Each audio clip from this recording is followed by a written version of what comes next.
So hello guys, welcome back to my YouTube channel accounts with Ashu. तो आज की इस वीडियो में हम स्टार्ट करेंगे फाइनेंशियल स्टेटमेंट विद एडजस्टमेंट का प्रैक्टिकल क्वेश्चन नंबर 14। तो चलिए शुरू करते हैं। तो प्रैक्टिकल क्वेश्चन नंबर 14 क्या कह रहा है? Following is the trial balance of mister Gautam as at 31 March 2017। ठीक है, आपको मिस्टर गौतम की जो है ट्रायल बैलेंस गिवन है। ठीक है, आपके डेबिट साइड के बैलेंस गिवन है और क्रेडिट साइड के बैलेंस गिवन है। ठीक है, और फिर वो नीचे कह रहे हैं you are required to prepare final accounts after taking into accounts the following adjustment. ठीक है, आपको जो है फाइनल अकाउंट बनाना है। फाइनल अकाउंट यानी कि trading and profit and loss account, और आपको फॉलोइंग एडजस्टमेंट गिवन है। सबसे पहले एडजस्टमेंट है closing stock on 31 March 2017 was ₹60,000। ठीक है, आपको पता है ये दो जगह जाता है, एक तो ट्रेडिंग अकाउंट के क्रेडिट साइड में और एक आपकी एसेट साइड में आ जाएगा। ठीक है, ये आपका trading and profit and loss account है। ठीक है, यहाँ पर लिख देंगे बाय क्लोजिंग स्टॉक 60,000। ठीक है, यानी कि 60,000।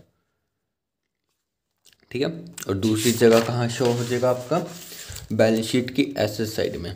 ठीक है, क्लोजिंग स्टॉक, ठीक है, 60,000।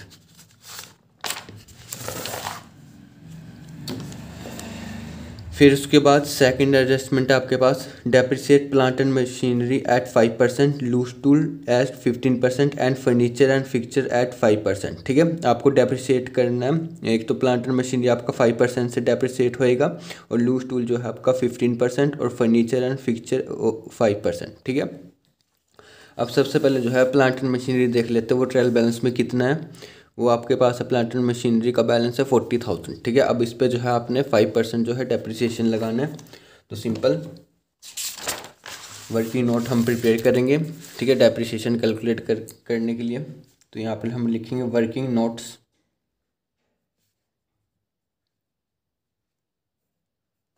यहाँ लिखेंगे depreciation on plant and machinery. ठीक है, P&M यानी प्लांट एंड मशीनरी। तो आपके पास है 40,000 की, और उस पर 5% डेप्रिसिएशन। ठीक है, तो 40,000 का 5% ये आपके पास आ जाएगा 2,000। ठीक है, तो सिंपल अब एक तो आप प्लांट एंड मशीनरी आप ऐसे साइड दिखाते हैं 40,000 का, उसमें से आप लेस करेंगे डेप्रिसिएशन जो कि अभी आपने कैलकुलेट करा वर्किंग नोट के माध्यम से। तो आपका 2,000 आ गया। तो बाहर कितना बैलेंस आ जाएगा ऐसे साइड में? 38,000 प्लांट एंड मशीनरी का। ठीक है, और दूसरी जगह हम कहाँ दिखाएंगे डेप्रिसिएशन? आप प्रॉफिट एंड लॉस अकाउंट के डेबिट साइड में यहाँ लिखेंगे टू डेप्रिसिएशन ऑन, एक तो आपका प्लांट एंड मशीनरी है, ठीक है, 2,000। ठीक है, अभी हम कैलकुलेट कर रहे हैं। और जो है आपके पास लूज टूल्स है। ठीक है, लूज टूल्स पे लगाना आपने 15%, और लूज टूल कितने आपके पास ट्रायल बैलेंस में 3,000। फिर ऐसी फर्नीचर एंड फिक्चर का 5%। फिर वो देख लेते हैं वो कितने हैं आपके पास है। Furniture and fixture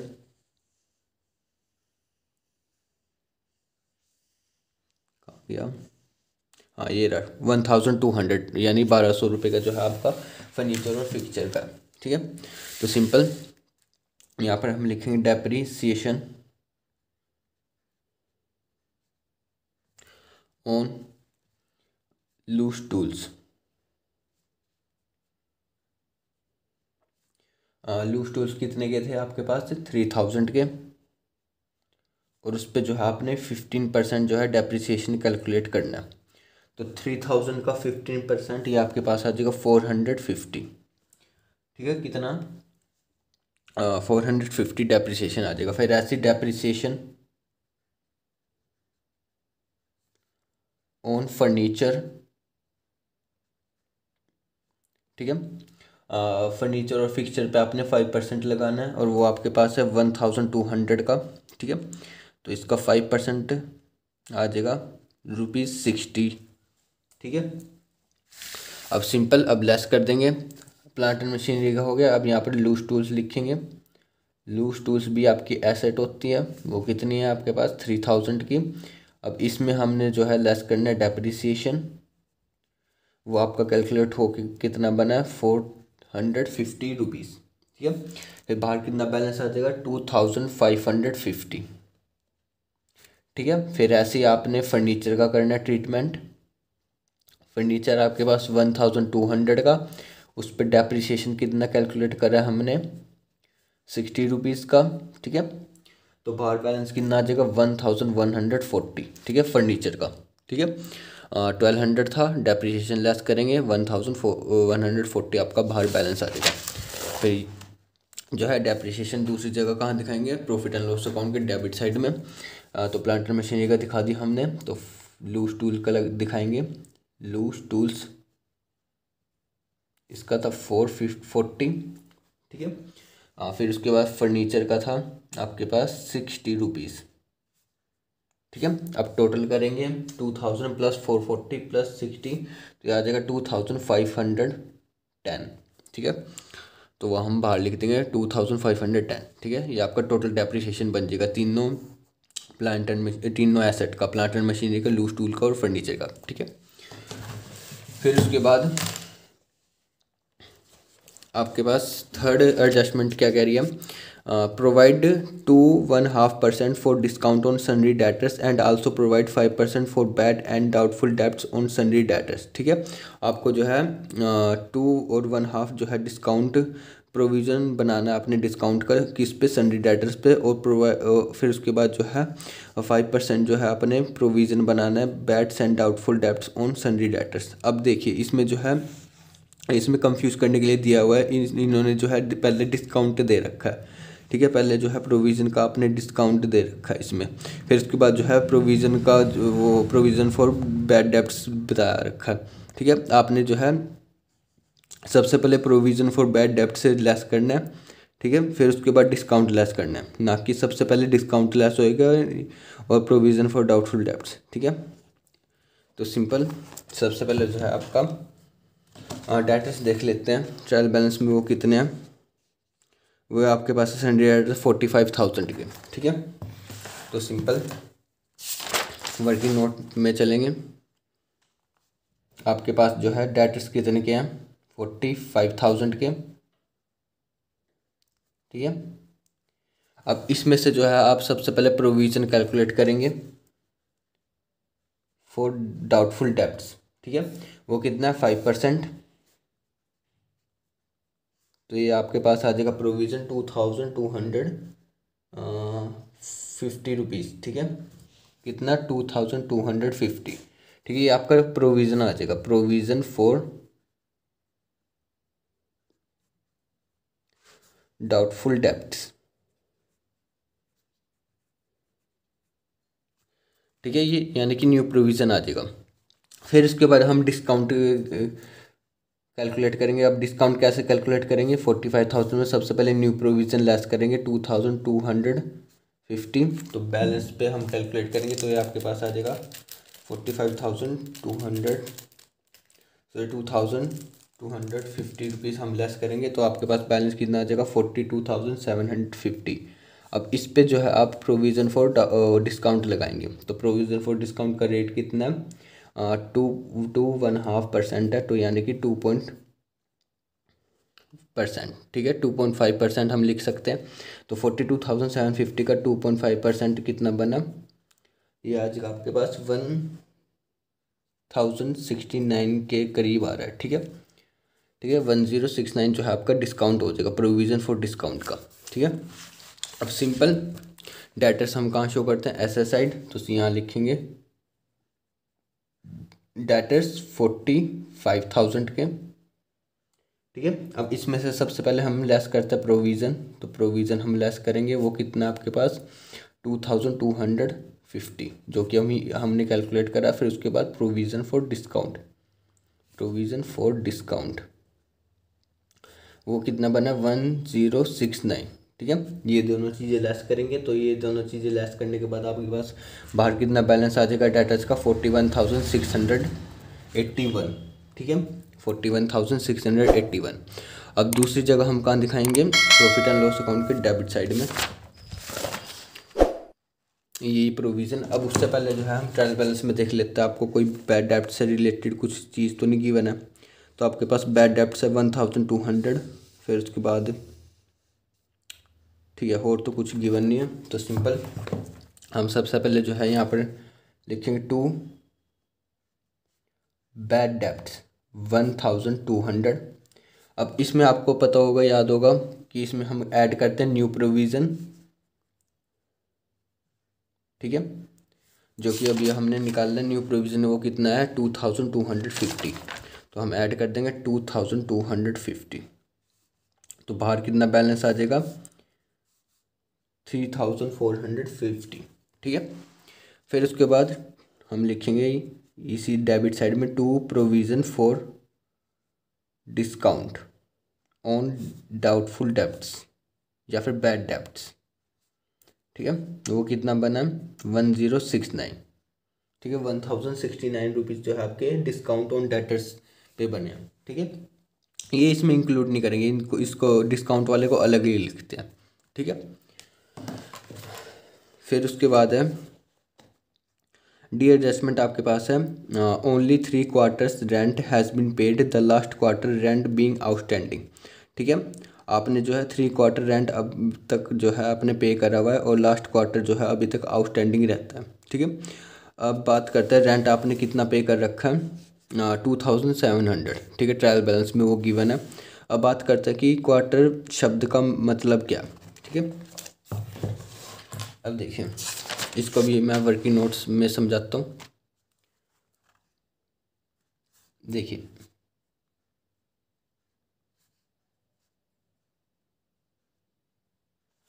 first year is equal to 4 quarters, यानी कि एक साल में जो है आपके 4 क्वार्टर होते हैं, ठीक है। और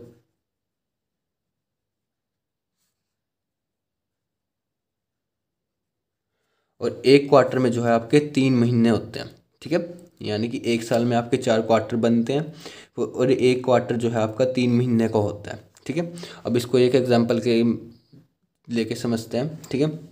अब एक साल को हम जो है फाइनेंशियल ईयर ले रहे हैं, क्योंकि फाइनेंशियल ईयर क्यों ले रहे हैं, क्योंकि आपके अकाउंट्स भी फाइनेंशियल ईयर के हिसाब से बनते हैं। तो फाइनेंशियल ईयर आपका कब स्टार्ट होता है 1 अप्रैल से स्टार्ट होता है और ख़त्म कब होता है 31 मार्च को, ठीक है।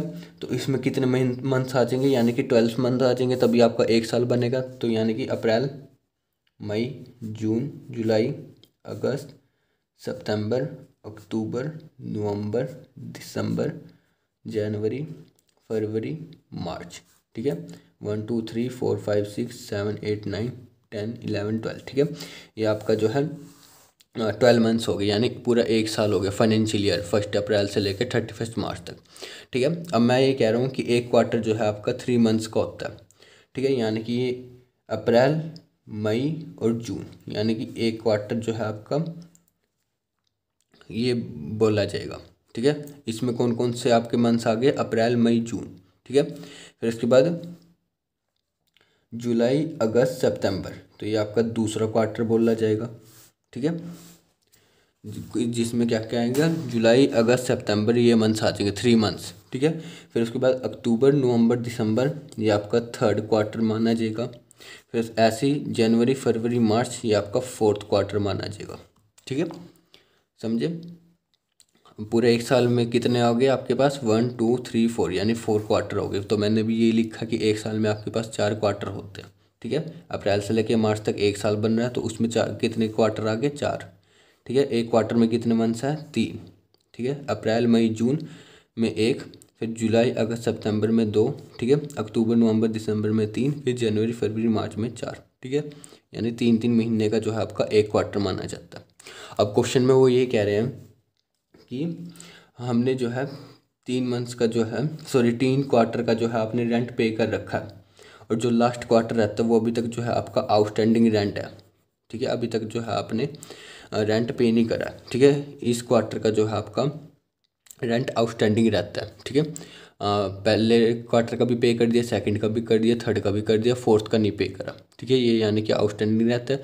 तो इसमें मंथ कितने हैं आपके पास जनवरी फरवरी मार्च, यानी 3 मंथ्स है। तो यानी कि बोला जाए कि 3 मंथ्स का जो है आपने रेंट पे नहीं करा, आउटस्टैंडिंग है 3 मंथ्स का, तो आप कैलकुलेट कैसे करेंगे?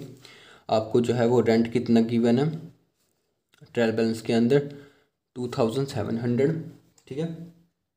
अब जो है ये जो है आपका 3 मंथ्स 3 क्वार्टर तक पे कर रखा है आपने, 3 क्वार्टर तक, ठीक है। तो उसमें कितने मंथ्स आ गए आपके पास? अप्रैल, मई, जून, जुलाई, अगस्त, सितंबर, अक्टूबर, नवंबर, दिसंबर, ठीक है। तभी आपके 3 मंथ्स 3 क्वार्टर बने, ठीक है। तो कितने मंथ्स आ गए? 1 2 3 4 5 6 7 8 9, यानी कि आपके जो है 9 मंथ्स का जो है पे कर रखा है। तो बाकी 3 मंथ्स का क्या हो जाएगा आउटस्टैंडिंग, 3 मंथ्स का निकालना है।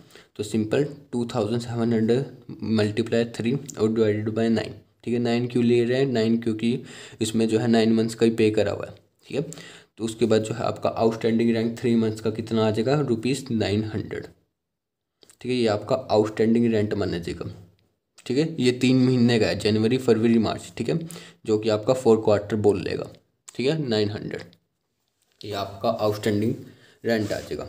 तो सिंपल यहाँ पर हम प्रॉफिट एंड लॉस अकाउंट के डेबिट साइड में लिखेंगे टू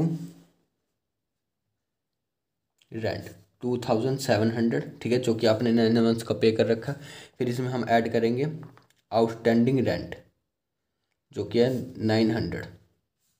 तो बाहर कितना बैलेंस आ जाएगा? 3600, ठीक है। अब यही आउटस्टैंडिंग रेंट दूसरी जगह दिखाएंगे बैलेंस शीट की लायबिलिटी साइड में। यहाँ पर आ जाएगा आउटस्टैंडिंग रेंट के नाम से, वो कितना है? 900, ठीक है। ये 3 मंथ्स का जो है आपका 900 अभी रहता है पे करना, ठीक है, ये समझ गए। फिर उसके बाद है आपके पास ई एडजस्टमेंट, आपके पास क्या है? Interest earn but not receive ₹600, ठीक है। इंटरेस्ट आपने कमा लिया पर अभी तक आपको रिसीव नहीं हुई है 600 रुपये, ठीक है। ये आपकी क्या हो जाएगी? एक्रूड इंटरेस्ट, ठीक है। अब इससे जो है रिलेटेड आपको कुछ इंटरेस्ट मिल रहा है, क्रेडिट बैलेंस में देखेंगे आपको कुछ इंटरेस्ट मिला है तो नहीं मिला है, ठीक है। तो सिंपल हम इसको ऐसे डायरेक्टली रिकॉर्ड कर लेंगे बाय एक्रूड इंटरेस्ट के नाम से, ठीक है। ये आपका प्रॉफिट एंड लॉस अकाउंट की क्रेडिट साइड में आएगा बाय एक्रूड इंटरेस्ट 600, और दूसरी जगह कहाँ चला जाएगा आपका? एसेट साइड में। तो सिंपल यहाँ आ जाएगा एसेट साइड में एक्रूड इंटरेस्ट के नाम से, ठीक है। अगर ट्रायल बैलेंस के अंदर गिवन होता कि इंटरेस्ट आपका कितना रिसीव हो रखा है तो उसमें हम ऐड करते हैं एक्रूड इंटरेस्ट के नाम से, पर वो आपको गिवन नहीं है ट्रायल बैलेंस में, तो सिंपल हम जो है ऐसे ही शो कर देंगे बाय एक्रूड इंटरेस्ट 600, ठीक है, ये ध्यान रखना।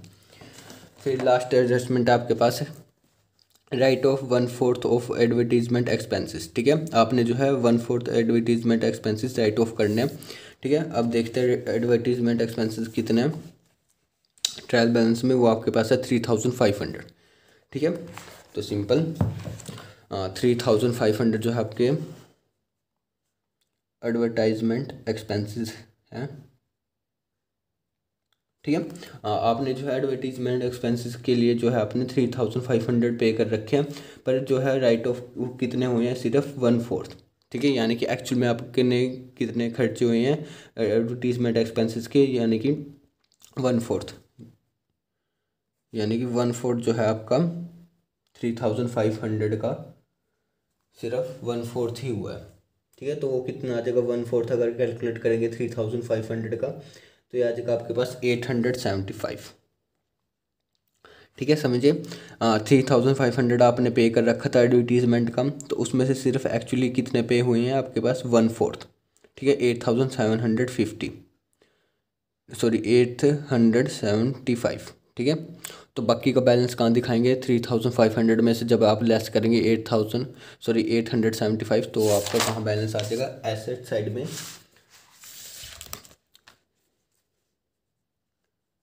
एडवर्टाइजमेंट एक्सपेंस के नाम से। तो बैलेंस कितना आ जाएगा? 3500 में से लेस करेंगे 875, तो 2625 बैलेंस जो है आपका एसेट साइड चला जाएगा, ठीक है। अब सारी एडजस्टमेंट आपकी क्लियर होगी, ठीक है, यानी कि रिकॉर्ड होगी। फिर उसके बाद हम सिंपल क्वेश्चन करेंगे। सबसे पहले डेबिट बैलेंस से स्टार्ट करेंगे। गुडविल आपको गिवन है 30,000 की। फिर उसके नीचे लैंड एंड बिल्डिंग है 60,000 की, ये दोनों आपकी एसेट है, ठीक है। तो एसेट साइड रिकॉर्ड करेंगे। एक तो आपके पास गुडविल 30,000 की, फिर उसके बाद लैंड एंड बिल्डिंग वो कितनी है 60,000 की, ठीक है, ऐसे साइड शो कर देंगे। फिर उसके बाद प्लांट एंड मशीनरी आपके पास 40,000 का, ये तो हो गया, ठीक है। फिर लूज टूल्स आपके पास है 3,000 का, ये भी हो गया। फिर बिल्स रिसीवेबल है 2,000 के, ये भी आपके एसेट है। तो बिल्स रिसीवेबल ऐसे साइड चल जाएंगे। बिल्स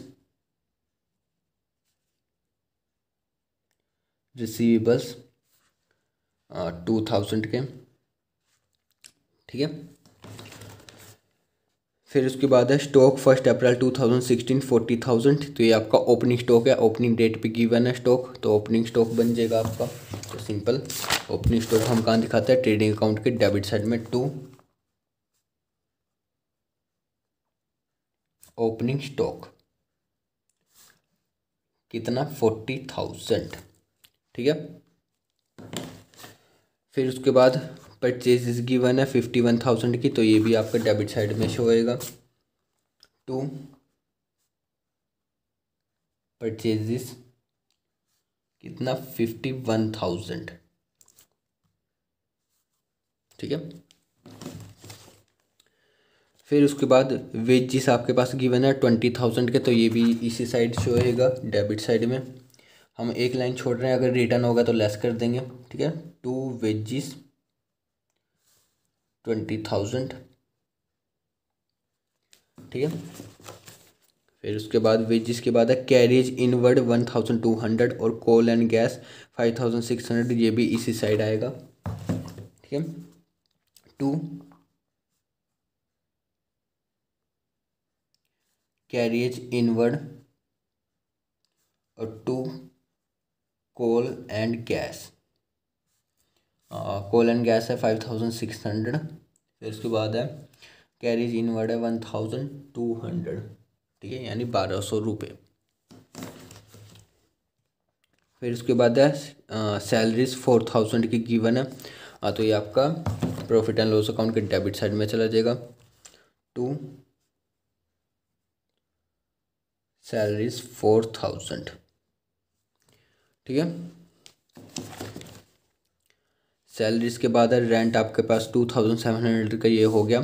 फिर डिस्काउंट अलाउड है 1,500 का, तो ये भी आपका डेबिट साइड में आएगा प्रॉफिट एंड लॉस अकाउंट के। टू डिस्काउंट अलाउड 1,500, यानी 1,500 रुपये, ठीक है। डिस्काउंट अलाउड के बाद आपके पास कैश एट बैंक 25,000 का, फिर कैश इन हैंड आपके पास 1,400, ये दोनों आपकी एसेट है, तो एसेट साइड शो होएगा बैलेंस शीट की एसेट साइड में। सबसे पहले आपके पास कैश एट बैंक, तो कैश एट बैंक आपके पास है 25,000 का। फिर उसके बाद है कैश इन हैंड, ये आपके पास है 1,400, ठीक है, दोनों आपके एसेट साइड में चले जाएंगे। फिर उसके बाद है आपके पास सनी डेटर्स 45,000 के, हो गया आपका। फिर रिपेयर्स 1,800 का, तो डेबिट साइड में चला जाएगा प्रॉफिट एंड लॉस अकाउंट के। टू रिपेयर के नाम से, ठीक है, 1,800, ठीक है। रिपेयर के बाद है प्रिंटिंग एंड स्टेशनरी 600 की, ये भी इसी साइड आएगा। टू प्रिंटिंग एंड स्टेशनरी वो कितना है 600, ठीक है। फिर उसके बाद आपके पास बैड डेप्ट्स है 1,200 के, ये हो गया आपका। फिर उसके बाद एडवर्टाइजमेंट 3,500, ये भी हो गया। फर्नीचर एंड फिक्चर, ये भी आपका हो गया 12,000 1200। फिर जनरल एक्सपेंसेस है 2050 के, सॉरी 250 के, तो ये भी आपके डेबिट साइड में चले जाएंगे प्रॉफिट एंड लॉस अकाउंट के। टू जर्नल एक्सपेंसेस 250, ठीक है। फिर उसके बाद है इन्वेस्टमेंट, आपके पास है 5000 की, ये आपकी एसेट है तो एसेट साइड चली जाएगी। इन्वेस्टमेंट 5000, ठीक है। फिर उसके बाद आपके पास ड्राइंग्स गिवन है 15000 के, ठीक है। तो ये आपके पता है ड्राइंग्स आपकी कैपिटल में लेस होती है, और कैपिटल कहाँ शो होती है, लायबिलिटी साइड। तो सिंपल यहाँ पर आपकी लेस होगी ड्राइंग्स 15000 की, ठीक है। फिर उसके बाद है कैरेज आउटवर्ड 1500, ये आपका प्रॉफिट एंड लॉस अकाउंट के डेबिट साइड में चला जाएगा। टू कैरिएज आउटवर्ड कितना 1500, ठीक है। फिर उसके बाद आपके पास है सेल्स रिटर्न गिवन है 2000 की, ठीक है। तो आपका क्रेडिट साइड चला जाएगा ट्रेडिंग अकाउंट के, सेल्स रिटर्न है ना, तो यहाँ लेस होएगा लेस रिटर्न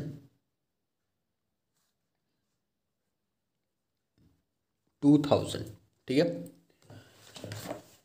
फिर उसके बाद डेबिट बैलेंस क्लियर हो गया। फिर उसके बाद क्रेडिट बैलेंस पे देखते हैं। परचेज रिटर्न आपके पास गिवन है 2650, तो ये परचेज में से लेस होएगा, लेस रिटर्न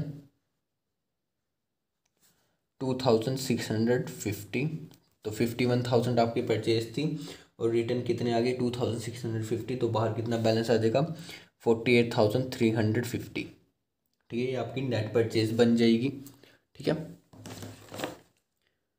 फिर उसके बाद आपके पास है रिटर्न के बाद है 2,03,000 की आपके पास है कैपिटल अकाउंट गिवन है, ठीक है। कैपिटल का बैलेंस है, तो सिंपल लायबिलिटी साइड में हम शो करेंगे कैपिटल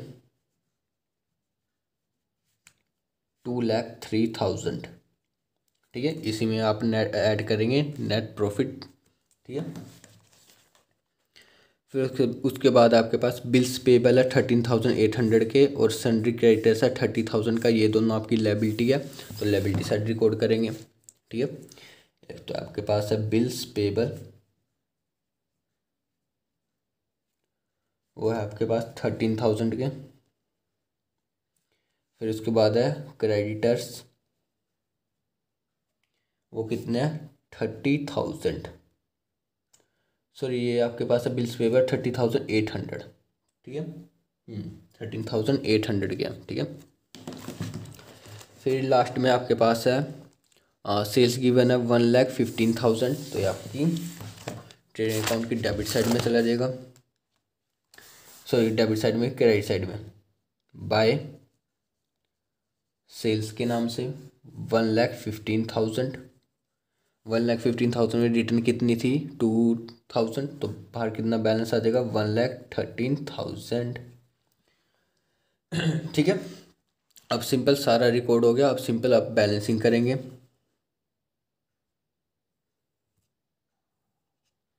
पहले हम ग्रोस प्रॉफिट निकाल लेंगे, 1,13,000 प्लस 60,000, ये आपके पास आ जाएगा टोटल 1,73,000। 1,73,000 में से ये सारी आइटम लेस करेंगे, तो ये आपके पास यहाँ पर क्या आ जाएगा 2 ग्रोस प्रॉफिट, ब्रैकेट में लिख देंगे हम बैलेंसिंग फिगर। तो ग्रोस प्रॉफिट कितना आ जाएगा 57,850, ठीक है। तो टोटल कर देंगे डेबिट साइड का, तो कितना आ जाएगा 1,73,000, ठीक है। ग्रोस प्रॉफिट कितना आ गया 57,850, ठीक है। अब यही ग्रोस प्रॉफिट चेक के कहाँ दिखाना है, अपने प्रॉफिट एंड लॉस अकाउंट के क्रेडिट साइड में, बाय ग्रोस प्रॉफिट 57,850, ठीक है। अब इसके बाद इसका टोटल करेंगे, प्रॉफिट एंड लॉस अकाउंट के क्रेडिट साइड का 57,850 प्लस 600, तो आपके पास आ जाएगा 58,450।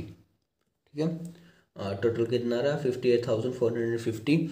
अब इसमें से ये सारी चीज़ें लेस करेंगे तो आपके पास यहाँ क्या आ जाएगा टू नेट प्रॉफिट, तो वो कितना आ जाएगा 37,296। ठीक है, कितना आ रहा है 37,296 और टोटल कितना आ रहा है 58,450। ठीक है, अब यही नेट प्रॉफिट कहाँ ऐड हो जाएगा कैपिटल में, तो सिंपल कैपिटल में ऐड करते हैं। Add net profit 37,296। ठीक है, अब सिंपल कैपिटल आपके पास है 2,03,000 और ऐड करना है नेट प्रॉफिट 37,296 और लेस करना है 15,000 ड्रॉइंग्स, तो बाहर कितना बैलेंस आ जाएगा 2,25,296। कितना 2,25,296। ठीक है, बाहर बैलेंस आ जाएगा आपका। फिर उसके बाद लायबिलिटी साइड का टोटल करेंगे, फिर ऐसी एसेट साइड का, तो दोनों को सेम आना चाहिए। सबसे पहले लायबिलिटी साइड का ऐड करते हैं, तो ये लायबिलिटी साइड का आ रहा है 2,69,996।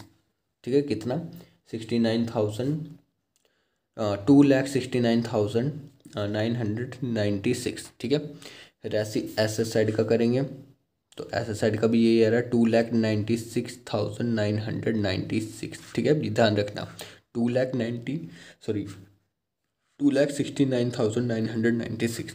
ठीक है, दोनों जो है आपकी मैच हो रही है लायबिलिटी साइड और एसेट साइड, तो आपका क्वेश्चन जो है सही है। ठीक है, तो ये था आपका प्रैक्टिकल क्वेश्चन नंबर 14। अगर आपको प्रैक्टिकल क्वेश्चन नंबर 13 चाहिए तो लिंक इन डिस्क्रिप्शन। अगर आपको वीडियो अच्छी लगी तो do like and subscribe my channel. Thanks for watching.